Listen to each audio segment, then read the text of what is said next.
Hey everyone, and happy Monday. Here we are.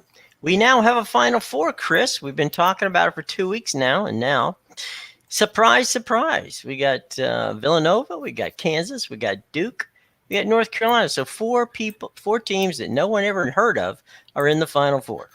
Yeah, gee, it just sounds like somebody wrote the true Hollywood story of how the NCAA tournament was going to pan out since it was Right. Krzyzewski's last year because, of course, they're there in the Final Four, much to the chagrin of probably plenty of people.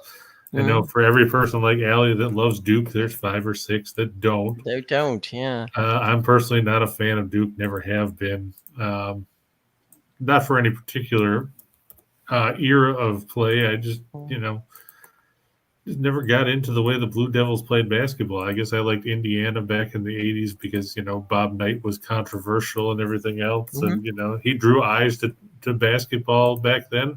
It was that or the Big East because that's what was on TV the majority of Sure. the time. You didn't see a lot of these other teams. Well, Um, the ACC was very regional at that time. It was yeah, it was what, Raycom Sports or something like that. right. It was Thacker and Packer. Jim Thacker Packer, was the Packer. play-by-play, and Billy Packer was the color analyst. So it And was of course, Thacker and Packer. now you see Billy Packer, or you did. I don't. Did he even? Is he done doing tournaments now? Yeah. I was gonna say I didn't think I had heard his name mentioned at all this year. No, it's been many years since Billy uh, Because there was him and originally it somebody was, else. if you remember back in the day, TVS, which was Eddie Einhorn's group, did college basketball. I mean, no major network wanted it.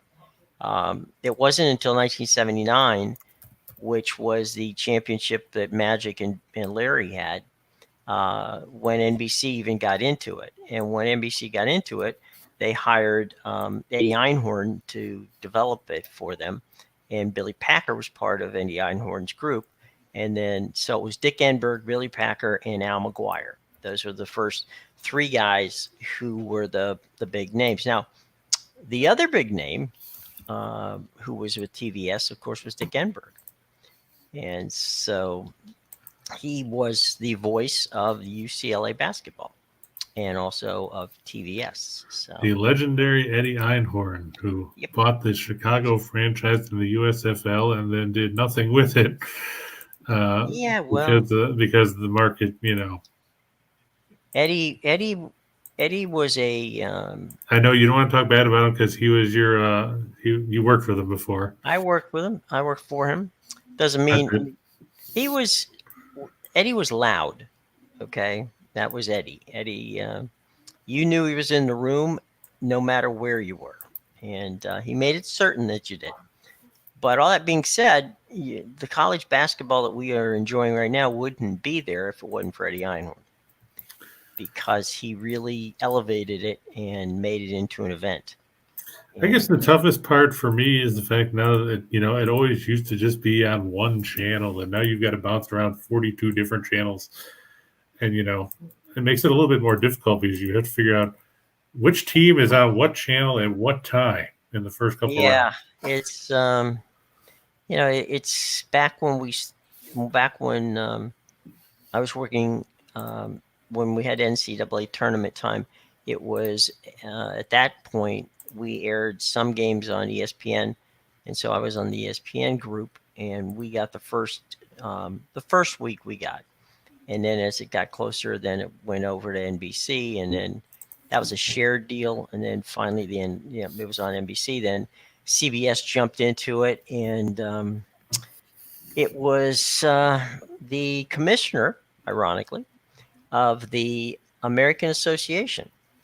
I'm sorry, the American Athletic Conference, the AAC, um, who coined the phrase March Madness and developed the relationship with Turner, and Mike Oresco is the father of what we now know as the package we watch of March Madness. So kudos to Mark and to Mike Oresco and the gang and all the folks who were doing what they're doing. And like Michael said, he said that was going to be one of those things that Purdue loses. Well, the biggest problem that Purdue had against St. Peter's is they forgot that they They had were tall. a bunch of tall guys. Right. Because for God's sake, why were they shooting threes all the time? Everybody was talking about, Stefanovic was jacked up, 7 threes in the first half or something Yeah. like that. That's not Purdue's game. Purdue's main advantage in the thing was the fact that, hey, we've got a guy that's 7'4", and we got a guy that's 6'10", and you guys don't. Yeah. But no, let's try and shoot threes, and that hasn't been Purdue's strong suit. No. I mean, they're a good 3-point shooting team percentage-wise, but they didn't shoot a lot of them. And the bottom line was you had a massive size advantage. Why didn't you use it? Matt Painter is going to be answering that question all year long. Because now Trevion Williams, of course, will be gone because he was a senior. Jaden Ivey will probably declare for the draft. Edey probably could declare for the draft. If I was him, I would stay in school because then you can just dominate everybody else in the Big Ten for another year. Right. And who knows, maybe by then he'll be 7'6" and 350 instead of 7'4" and 295. You never know. But, I mean, the bottom line was it was piss poor game management by Matt Painter. There's no other way to put it. I mean, you fired up 21 threes and hit 5. But you were 18 of 33 from inside the arc. I do feel badly for Villanova because, the kid, excuse me, gets hurt and it's very unlikely that he will play. And from what they said today, he tore his Achilles. He's not. Well, then that means he'd be lucky if he can get back and perhaps even try out for the National Basketball Association. Yeah, I'm pretty sure that's what I had read this morning. Justin Moore. Yeah, but Justin Moore was. I mean, he was their big, and they don't have a lot of bigs to begin with, and he was their big, and he actually underwent surgery already. So all right, so. This morning, so he's so that's going to put Kansas in a really good position. And then you got a rematch of the game that took place about 4 weeks ago, the last game of the season at Cameron Indoor with UNC taking on Duke. Yeah, and for all the grief that we gave the ACC this year, they showed up at the tournament time. If Miami would have won, they'd had 3 teams in the Final Four. Yeah, Bill, we did see Will Smith slap Chris Rock. Jim said he was trying to get Vegas to sanction a fight. I don't know if Jim talked to Lou DiBella or Bob Arum. It was or Bob Arum's group. Yeah. The problem with that is that either Will's going to have to come down in weight or Chris is going to have to come up in weight because they're not exactly the same size. So, wonder if he'd have done that if The Rock had made that joke. And we'll see. If that was the case, we would have been having a eulogy for Will Smith today as opposed to... It would have been a memorial service, yes. So, anyway, that was kind of took over from pretty much everything else, which is kind of silly this morning. But I guess everybody had a good weekend. They all must have won. That's a tough one, Nathan. I know that Miami played well for a half yesterday. They did. Yeah, had you chased it for the first half and not switched to the last second, you would have been good. Too bad you didn't take Kansas for the second half instead of the first because that second half was a slaughter. That was a clinic. And Sly said somewhere, Juwan Howard is laughing. Well, look at it this way. He didn't slap Chris Rock, so there's that, which is a good thing. And it is what it is. We do our best, and that's what we can do. And we got everybody must remember that a week from today, the championship game will be on TBS. Okay, not CBS. It's part of the deal. So TBS gets that's weird too. The championship, and that is. That's something new. All right, before we get moving here, and we will get moving, let's talk a little bit about our sponsors from Caesar Sportsbook. Now, Caesar Sportsbook March Madness promo is in effect. Bet $20 on any men's college basketball team. Get $200 free if free bet, I'm sorry, if your team scores a single point. Now, chances are very good that unless you're shooting from three like St. Peter's did the other day, you will score a point. So odds boosts and profit boosts do not qualify for this event. You must use the promo code, which is down in our box below, which is WAW, Winners and Winers, MAR, the first three letters of the month of March, and the number 2. All right, so all that's in the show box below. Remember that you must be 21 years of age to play, and always, always, always bet responsibly. Okay, so here we go to the big board. And on the big board today, the South Alabama Jaguars and the Coastal Carolina Chanticleers. It's the semifinals of the Basketball Classic. I know everybody's thrilled about it because those are the 2 games on the slate today. Toughest ticket to get. Yeah, tomorrow's the NIT.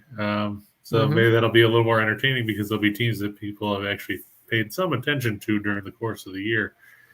Because that'll have St. Bonaventure and Xavier and Texas A&M, and I forgot who the 4th team is, so they're probably not important.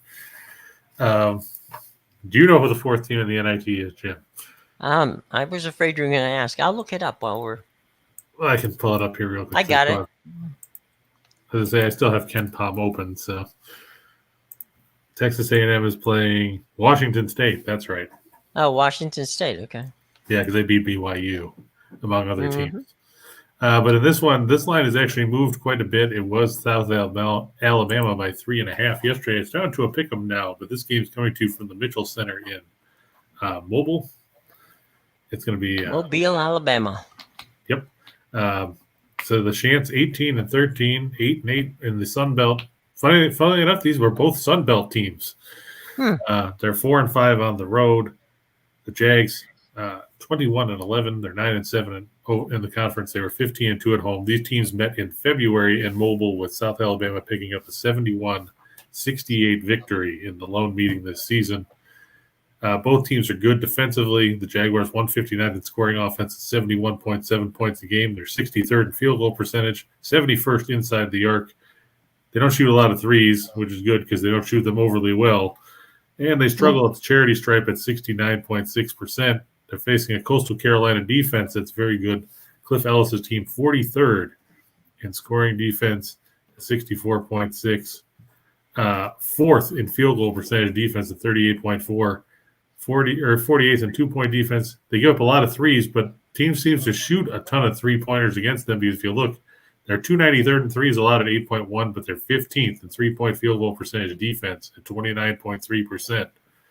Offensively, Coastal Carolina 122nd in scoring offense at 72.9, 112th in field goal percentage, 173rd in 2-point shooting, 176th in threes, 68th in 3-point shooting, and they struggle the line as well at 69.4%.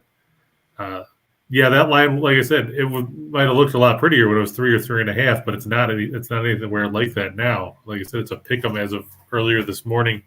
Could have shifted again for all I know, because I did this about noon or so. Let me just see here if it's shifted any further. Now it's shifted back where South Alabama is favored by 1 or 1.5, depending on which book you go to. Caesars has South Alabama by 1. BetMGM has it by 1.5. But like I said, both teams play good defense. I think it's going to be home court advantage is going to be the difference here. The Chants 9-20 in their last 29 after an ATS win, and just 2-5-1 against the spread in their last 8 on the road after 3 or more at home. Like I said, South Alabama won against Coastal Carolina back in mid-February, 71-68 here. Look for them to win another tight one to move on to the TBC Finals. I know everybody's looking forward, has their VCR set to record that one. Right. Break out the Betamax and everything else. Ought to be a good time. It will be. Time to rack up on those Cheetos. All right, so South Alabama's moving on. Who else is moving on? I'm going with I think Fresno State's going to win this game. Nathan wants to know you're right, Chris. Well, like I said, the original line, I had seen it last night and saw it was 3.5. I would have liked it then, probably with Coastal, because anytime you get points is always a plus in some of these tight games. But I guess the Sharps have really driven the line back, so something to watch for. And this one, I think Fresno State will probably win the game outright. Mm-hmm. The weird thing about Fresno State is all of a sudden they decided, now that they're not playing in a tournament that anybody cares about, that they can play offense, because they scored 83 and 80 points in their 2 tournament games when they barely hit, let me see, they hit 80 points twice in the regular season. And that was against Cal Poly and LIU. Okay. Nobody's really impressed by those 2 teams. No. If they get into a track meet with Southern Utah, they might have trouble because Southern Utah can score. They just can't play defense. You look here, Southern Utah is 21st in scoring offense, 78.6. They're 48th field goal percentage, 32nd inside the arc at 54.8%, 78th in threes at 8.5. They're shooting 34.7% from out there, and they're an average team at the stripe. Fresno State, very good defensively. Not going to take that away from Justin Hudson's team. They're 5th in the country at 59.3. They're 67th field goal percentage defense. They're 109th in 2-point defense. They give up 7.1 triples a night. Opposing teams shoot just under 33% from out there. Fresno State, as good as they are defensively, they're terrible offensively. 307 scoring offense, 65.6 points a game. They play at a snail's pace. If you look at the numbers in tempo, Fresno State, 3rd slowest in the nation, 61.5 possessions a game. Southern Utah on the other side, 105th at 68.4 possessions a night. Yeah, if you can get 10, that's even better. I mean, it was 8.5 yesterday, then it went 7.5. Good move. Tim, you're going all the way out to the Spectrum Center. I don't know why some people still call it the Time Warner Cable Arena. I still like Denver. I don't like Charlotte. They're playing, what is the second game of back-to-back? Didn't they play yesterday? I know I watched so many different games over the weekend, so many different scores. They kind of all ran together. I think you're going to enjoy watching the Nuggets. If you're a Nuggets fan, Tim, you'll be happy. If you're, a Hornets fan, maybe not so much. Well, I mean, Tim always bets on a Jokic triple-double, so. Oh, okay. So let's see, just to see about that. Gordon Hayward, of course, will not play again for the Nuggets. It'll be the usual suspects are out. Porter Jr., of course, and Murray, because they both had surgery. Vlatko Kankar had surgery. Campazzo is questionable with a non-COVID illness. JaMychal Green questionable with a wrist sprain. All that means is you'll see more of Jeff Green, who I still can't believe he has a job. Clearly, Tim is a Nuggets fan. So there you go, Timmy. Oh, Tim is a Nuggets fan. All right. Yeah. Well, and then of course Nathan wants to put in my spicy Nuggets. So, yeah, I'm going to take the Nuggets. I think they're favored by 3.5. And it's funny because Carolina, Charlotte's been had a nice run there, and then all the wheels fell off. Charlotte is one of the most inconsistent teams that I've seen in the league all season. Mm-hmm. Like you said, they had a couple strong stretches where they would win 6 or 7 in a row, and then they'd go right down the tubes. I mean, they were 9-6 in January. Then they went 2-10 in February, and they're 9-3 in March. It's like, make up your damn mind. Right. It's like that old Saturday Night Live skit with Chris Farley was El Nino, or that means the Nino. It just means that Charlotte's probably going to fall apart again in April, and end up playing in somewhere in the play-in game because they'll go 1-5 down the stretch, and then crater out. I mean, they beat the Nets yesterday. Good for you. Mm-hmm. I know the big thing now, of course, is the fact that Kyrie Irving can play at home. So there's that. They finally lifted that. Of course, he sucked yesterday, went 6 of 22 from the floor, which is probably what helped Charlotte in that game because he was 6 of 22. Andre Drummond, of course, did Andre Drummond things and missed a bunch of free throws. 6 of 11. You do best there, bud. Yeah. And Charlotte, if Charlotte could play consistent basketball, they might be worth something. But they're so up and down, you can't have a ton of faith in them. And now they've got to come home and play a Denver team that didn't play yesterday. I just think the Nuggets should win that one fairly easily, just because I don't trust Charlotte. Of course, now that I said that, LaMelo Ball will go for 55 or something, and Right. They'll blow up big time. Yeah, they'll win by like 30. Hopefully that's not the case, because if I know Tim wants to see the Nuggets. Yeah, back to the Southern Utah game. Fresno State 0-7 in their last 7 at home. There against the spread. They just have all kinds of issues. They're 0-6 as a home favorite in their last 6. Fresno State will probably win the game straight up, but I'll take the points in Southern Utah. Elliot has a question with regard to Fresno, OKC, the Cavs. I don't trust the Cavs. I've watched them struggle too much lately. I actually took Orlando with the points, which is a scary concept because I don't like Orlando any more than anybody else. But Cleveland is another team that has stumbled of late. They lost to the Bulls the other night, scored 94 points at home, no less. They've now dropped down to 41-33 on the year. They're still minus Jared Allen. They've gotten pretty much no guard play. I mean, they've got Garland back and LeVert's back now, but they don't have a veteran leader to lean on, because they're not playing Kevin Love much. And, Rondo, I think he's been out for an eternity. Right. Not that anybody expects him to be a go-to guy, but he's a good mentor who's been around. Yeah. Yeah, he's consistently bad offensively, but he plays good defense. Right.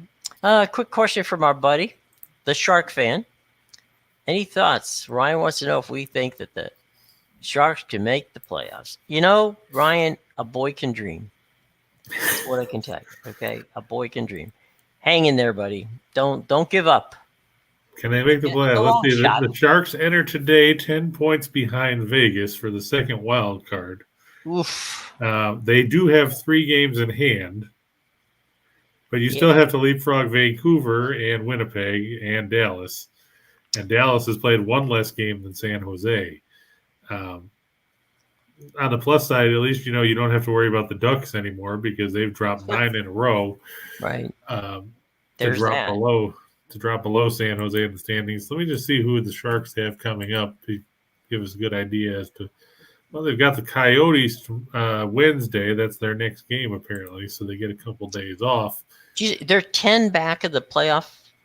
Yeah, but they have 3 games in hand.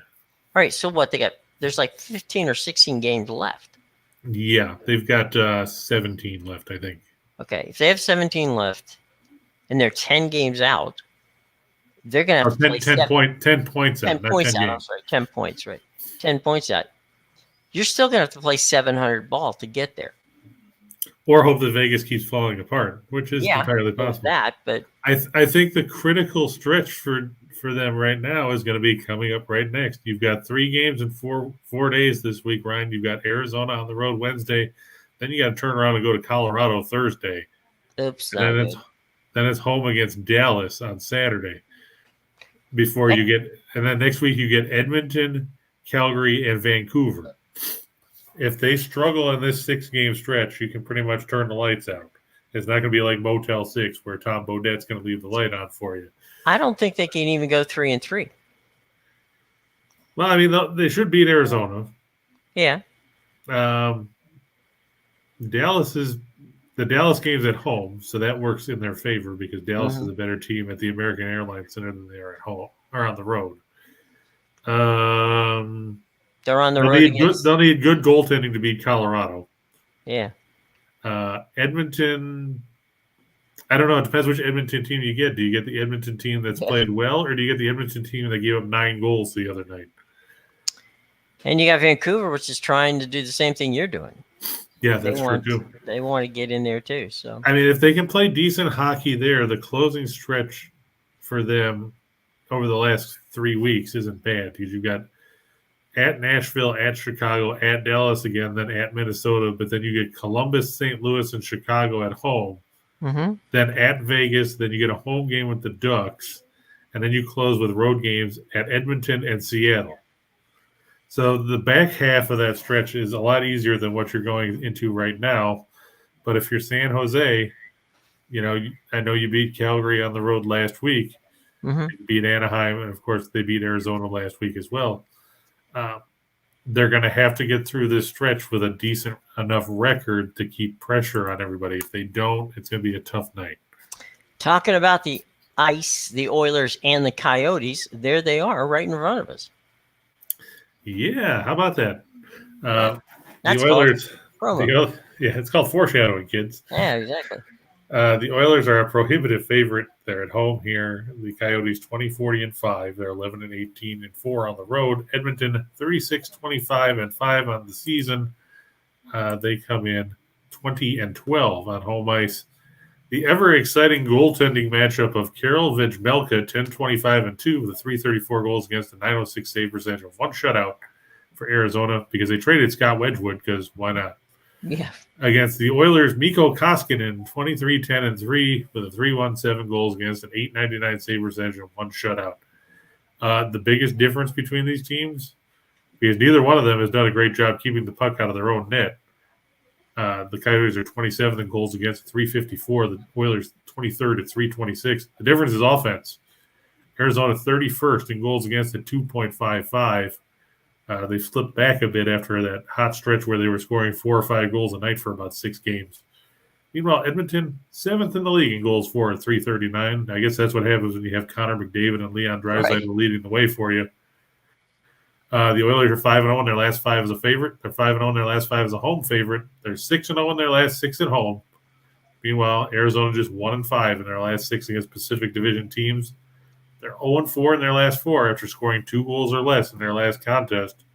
And they're 1-4 in the last 5 meetings between these two teams. Silva, you're right. Edmonton's defense is not that good. The problem is Arizona's has been worse. And the offensive differential between those two teams is kind of galling when you look at it. Arizona. You got hat trick written all over Connor McDavid on this one.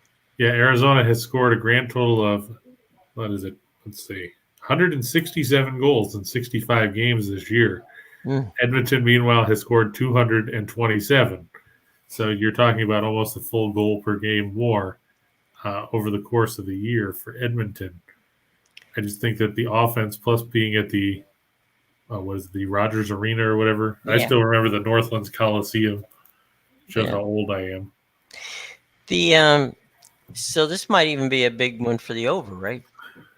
It's possible. If this could be a chance for Arizona to break out offensively against a putrid Edmonton defense. Like we said, just gave up 9 to the Flames the other night. Mm-hmm. And looked at that game for a little while, and it was 6-5 at the end of the second intermission. I'm like, well, said to myself, because that's me. Yes. There's no point in looking at any kind of defense in this game because there isn't any. Right. Looking of late, 7 of the last 10 meetings between these teams have actually ended up under the number, but the most recent meeting was a 5-3 Edmonton win on the road on November 24th. So 3 of the last 5 have gone over, but before that there was 5 straight unders. Okay. All right, next up from Edmonton and Arizona, we go to... Do we go to Cleveland? No. Not unless they got a hockey team. They got the crunch. Yeah, that's true. Hurricanes and the Capitals. Yeah, I'm going to go with the Hurricanes. I know that everybody likes Washington. Washington hasn't played as well as I expected this season. And I don't know if it's goaltending. I don't know if it's off-ice issues. I saw they threw apples the other day when Backstrom scored. What the hell was that about? Those were actually what they did, and this is marketing 101. Don't ever give somebody something they can throw on the ice. It was Nick Backstrom assist. He had gotten his 1,000th assist last week on the road, so this was his first game back. So they gave out commemorative rubber balls that I don't know why they gave that out, but they did. And so when Nicky put them ahead 4-2 or 3-2. They instead of throwing hats on the ice, they threw the rubber balls on the ice, and fortunately, the guys were quick enough to take the hockey sticks and bat them back into the stands, so that they didn't get a delay of game penalty for it. So yeah, those were red rubber balls that were thrown on the ice. Yeah, well, there you go. So that explains that. In this case, I'm still going to go with Carolina. I just think, Hurricanes have played good hockey. They're 43-15-7. They lead the Metropolitan Division. On the flip side, we've got a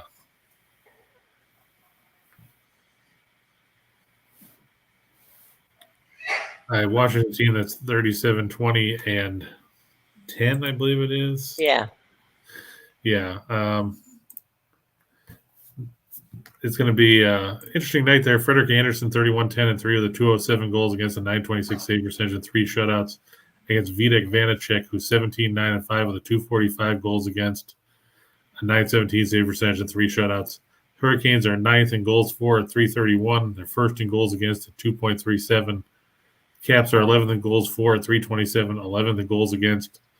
The Hurricanes 16-5 in their last 21 on one-day arrest. 16-6 in their last 22 after scoring at least 5 goals in their last game. And they're 36-15 in their last 51 as a favorite. Washington 8-18 in their last 26 on Monday. I know this game's at the Capital One Arena. I'm still going to lean towards the Hurricanes in this one. Well, I mean, Washington has had an inconsistent season so far, and we'll see. Vanacek played a decent game against the other night against who were they playing? Goodness, New Jersey, and so it wasn't spectacular. And Jersey's not exactly a scoring machine, but they came back and won the game. It was, as I said, it was tied 2-2. Nicky got a goal, putting them ahead 3-2. They then Ovechkin made it 4-2. And they scored a garbage goal late, and it was a 4-3 game. But Carolina's playing well, so you gotta give credit to the Canes, and it'll be tough sliding tonight at the Cap Center. That's true. So anyway, all right. So that's it for the ice tonight. Before we go to the association, and we will. Let's talk a little bit about Chris King. Now, every day Chris will send you his best parlay tickets to play, usually made up of 1, 2, or 4 teamers, even greater. Now, not every time are you going to win, but playing the odds with Chris, usually things turn out pretty fun. In the last 3 weeks, Chris has won 2 16 parlays, 2 14 parlays, 1 16 parlay, 2 18 parlays, which would earn a better of $100, over $30,000 in winnings. Now, if you want these sent, you got to go to the show box below. Details on how to get Chris's parlays sent to your email box is in the link in the show box below. Check it out. All right. Okay. Away we go to the association. And tonight, the association, it's not going to be those 2 teams. Okay, there we go. Yeah, the Bulls favored by 4 over the Knicks at Madison Square Garden. The Knicks 33-42. They're 15-21 at home. They're coming off a 2-point win yesterday on the road against the Pistons. The Bulls coming off that 4-point win over Cleveland over the weekend. Bulls are 11th in scoring offense at 111.6. They're second in field goal percentage. They're second in 3-point shooting. The Knicks are 7th in scoring defense, 5th in field goal percentage defense, 8th in 3-point defense. Unfortunately for the Knicks, they don't score a ton of points. They're 27th in scoring offense. They are 27th in field goal percentage and 11th in 3-point shooting. The Bulls are a middle-of-the-road team defensively as far as scoring defense. They're 24th in field goal percentage defense. They're 24th in 3-point defense. The Bulls 34-16-1 in their last 51 as a favorite. The Knicks 1-8 against the spread in their last 9 at home. and 0-5 in their last 5 as a home underdog. Playing the second game of a back-to-back doesn't go well for the Knicks. I know they're 5-5 in those situations this season, but I think Chicago gets the upper hand on them here. Quick question from JPZ. Yeah, I think when you read it, you said one teamer, and there's no such thing as a one team parlay. So I think he was just making fun of it. Okay. One team parlay is called a bet. Nathan, I'm not getting into spring baseball. I'm waiting for the games to actually mean something. I'll leave that to Steen and Reichel. There's just too much inconsistency. There you go. Whoops. That was my fault. That's all right. Nope. That's my fault again. All right, you hit it. Go ahead. Yeah, we're going to go with the Hawks over the Pacers. The Hawks are a 500 team. Indiana playing at a 333 clip on the year. Hawks are 7th in scoring offense, 9th in field goal percentage, 3rd in three-point shooting. Indiana struggles on the defensive end of the floor. They're 25th in scoring defense, 28th in field goal percentage defense, 28th in three-point defense. Indiana, middle of the road in scoring offense, 18th in field goal percentage, 26th in three-point shooting. The Hawks are 23rd in scoring defense, 26th in field goal percentage defense, 25th in three-point defense. Hawks 5-2 against the spread in their last 7 on the road against teams with a losing home record. Pacers 1-5 in their last spread. In their last 6 as a home underdog against the spread. They're 1-5 in their last 6 playing on 1 day of rest. They're 0-4 in their last 4 after a straight-up loss. Just don't have any faith in Indiana right now. They've played miserable basketball. They lost to Sacramento last week. They got blown out by Toronto in a game that was delayed by fire and smoke at the Scotiabank Arena. They're just a team playing things out.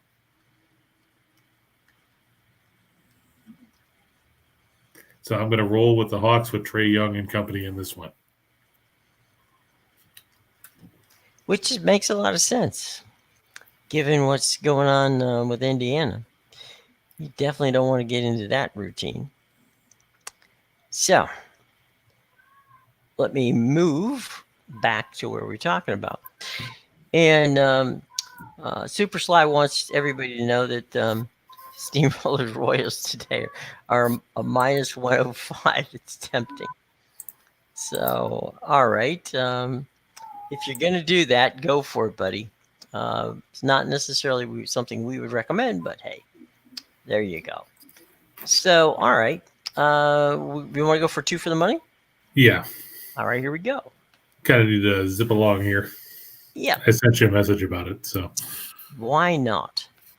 Like I said, the Bulls over the Knicks, pretty much a given, the way the New York has played. I'm going to go with Edmonton over Arizona, like we talked about, the Hawks over the Pacers, and Carolina over Washington. These are all going to work in the favor of, hopefully, the teams we've talked about. Let's look for some better days for some of these teams, because I know that, we've seen the Bulls struggle a bit. They're at least getting healthy again. They're just minus Lonzo Ball. And moving on to 4 for the show. Yeah, I'm going to stick with South Alabama. I know it's the line shifted quite a bit. I just think playing at home is going to work for the Jaguars. Southern Utah over Fresno State with the points. Like I said, if you're going straight up, I would take Fresno State. The money line, I think, is minus 3.25 or something like that. Vancouver, they're going to start Yaroslav Halak tonight against my better judgment. Bruce Boudreau making that decision. The way St. Louis has played lately, they've been getting waxed of late. I'm going to take the Canucks on the road over the Blues. The game means more to Vancouver at this point. And Memphis at home over Golden State. Golden State lost 123-115 at home, or on the road, against Washington yesterday. Now they have to play the second game of back-to-back. They still don't have Curry.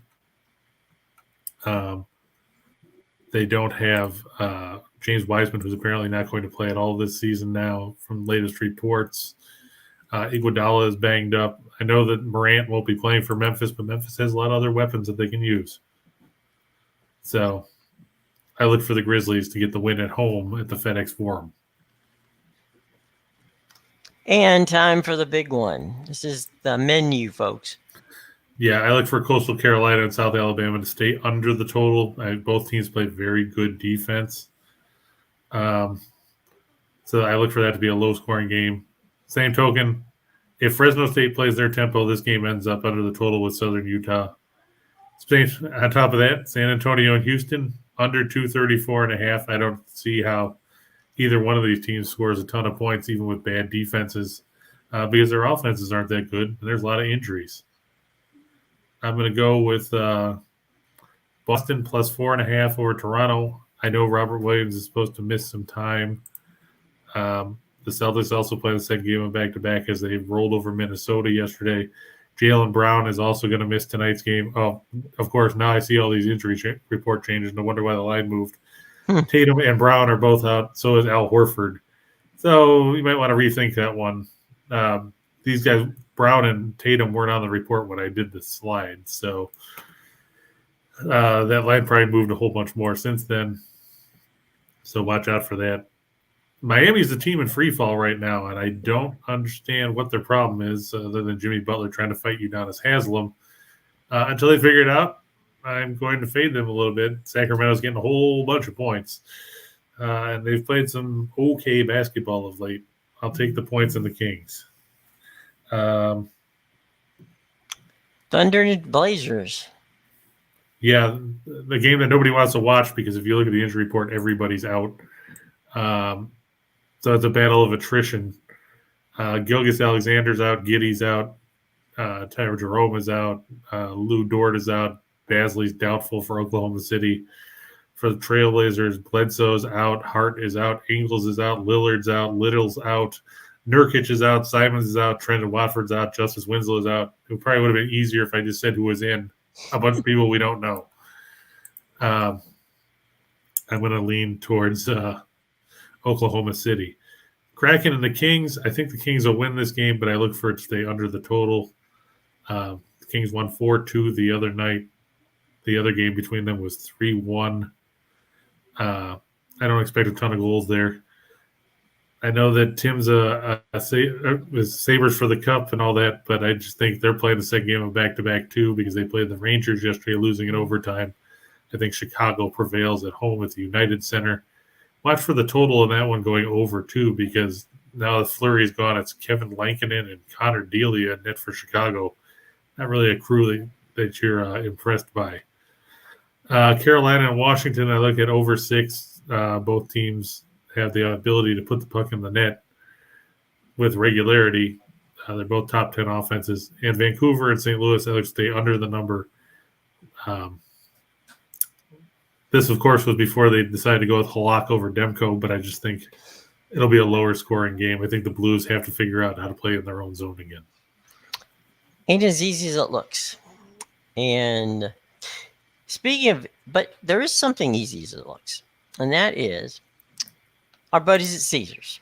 And Caesars Sportsbook, March Madness promo, easy for you to say. Bet $20 or more on a men's college basketball game, get $200 free bet if the team you pick scores a single point. Odds boosts and profit boosts do not qualify. You must use the promo code, which of course is WAW, Winners and Winers, MAR, first 3 letters of March, and the number 2, okay? And you can find all that in the show box below. Remember that you must be 21 years of age to play, and always bet responsibly, okay?